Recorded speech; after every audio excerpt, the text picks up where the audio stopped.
Okay, this week we're discussing how um, arcades have dropped and then rebuilt, and the reason why. We're going to discuss how conventions helped an entire culture rebuild.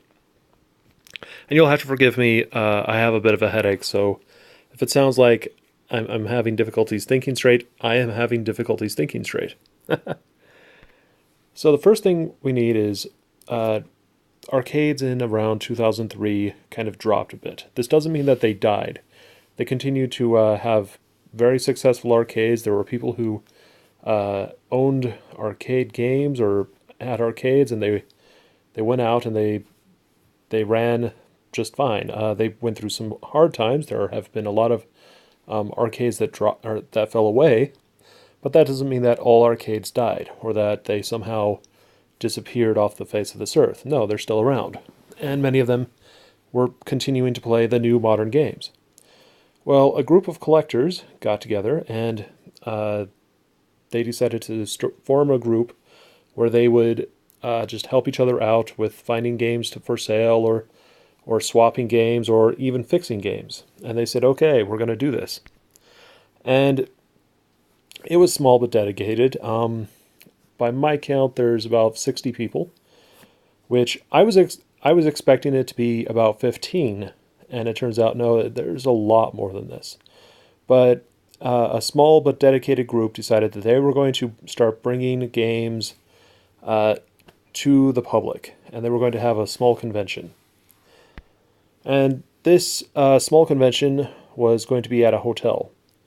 And this is actually the same setup for multiple conventions. The Portland Retro Gaming Expo started with in a hotel, and the people who ran it were basically two or three vendors or two or three people who were selling games anyway. So they were like, okay, we're gonna do this here. Now the picture you're looking at is actually of the Emerald City Comic Con. You've already seen this picture if you've been following my vlog a little bit. So it shouldn't be too much of a surprise, but this is also pretty much what it looked like when they were first starting. They started at a pizza place originally, and it did well enough that they said, okay, we're going to try this a little harder. And they rented a hotel, and just a single room. And almost every convention starts this way. They kind of start very small, and then they slowly build up. They let it grow. And this is the Portland Retro Gaming now, or Portland Retro Gaming Expo now, and it fills up two full show floors. And not the complete Oregon City or Portland Convention Center, but two floors that they have. And I think if the people felt like it, they could actually fill up a third floor. That's going to be a bit shocking, but that's really cool to me. If the arcade needs to grow and the free play arcade or free play everything needs to grow too, that's perfectly understandable. But anyway, they continue to grow. It just came in increment by increment by increment, and this started to create more fans. A lot of the people who were dedicated into arcades started to make some money being able to fix arcades around them, and people started noticing that, hey, this is a thing that's starting to become popular. I should get into it. So various organizations started to look for places where they said, okay, this is a place where I believe arcades will do well. And, they started to put arcades there. And this is about 6 to 8 years ago. They just started to place more arcades. And this created new places. Many of the people who were collecting started taking their games and making arcades out of it.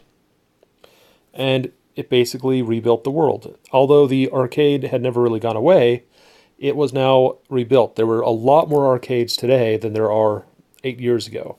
And it's mostly because of fans and because of the markets starting to regain themselves.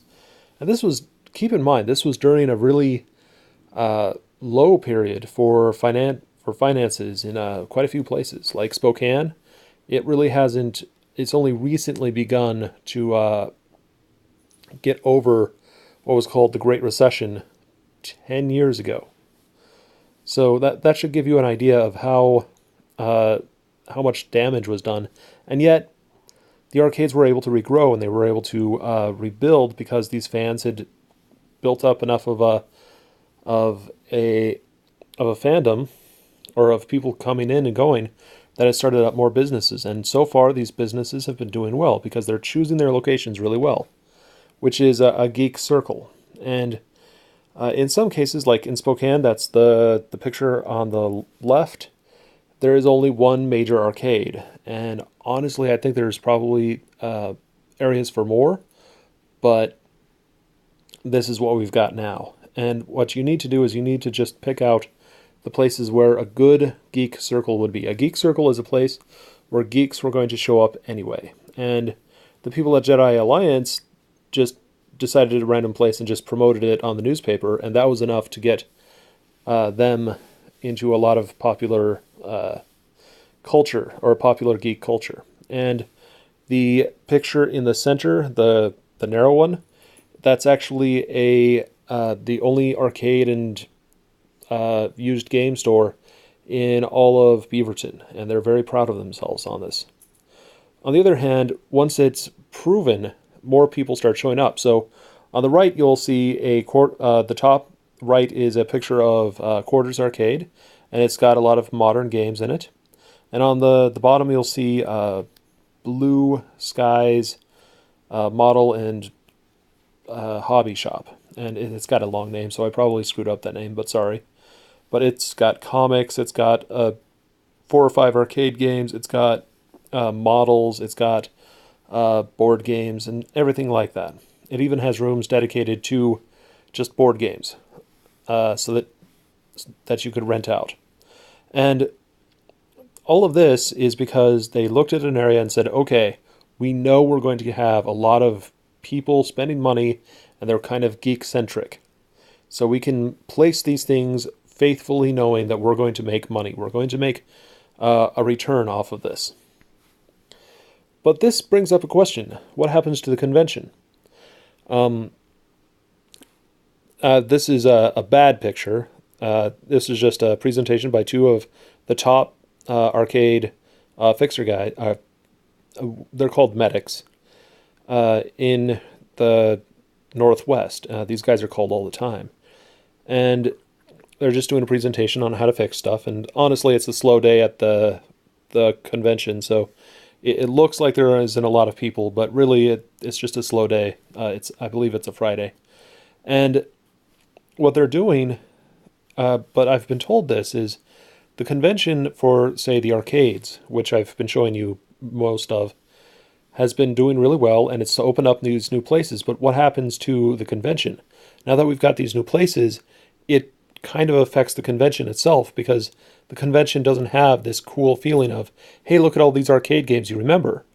How does the arcade itself change, or how does the convention change so that it's continuously showing the future of arcade collecting? And that's a serious question that needs to be asked. I'll probably spend a week asking that question.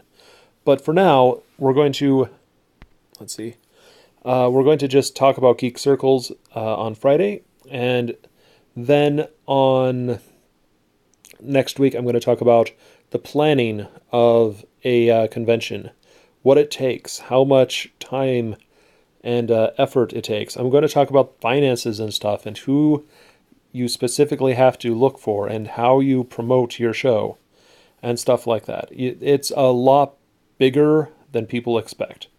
And I've seen a lot of people screw this up, so I thought, a good solid week of showing planning is a good plan.